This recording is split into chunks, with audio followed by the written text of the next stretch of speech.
Isang simpleng tattoo artist na may munting spot at maliit na negosyo.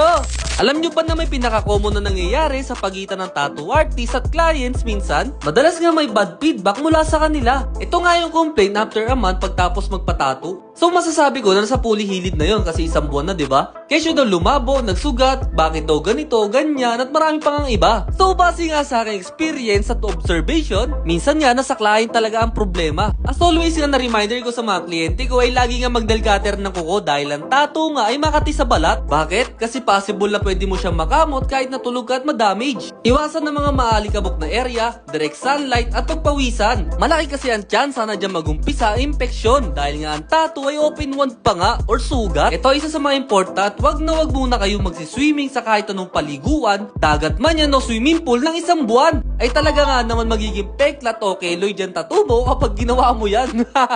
Iwasan muna ang paggamit ng whitening tulad nga ng soap at lotion. Then sa aftercare naman, wag na wag kayong gagamit ng petroleum at kahit anong ang klase ng oil. Mas better nga na i-dry healing na lang o bumili na lang kayo ng legit na aftercare na pang tatulan talaga. Tsaka na ako magdadrop ng magandang gamitin kapag may nag-sponsor na nga sa akin. Aray ko, baka laban! Iwasan muna kumain ng malansa at lagi magugas ang kamay dahil di natin maiiwasan na hawak-hawakan nga yung fresh tattoo natin, syempre.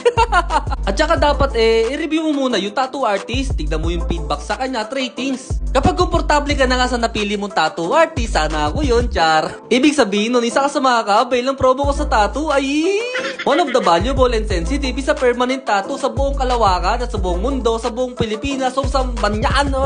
So ito na po yung outcome, be!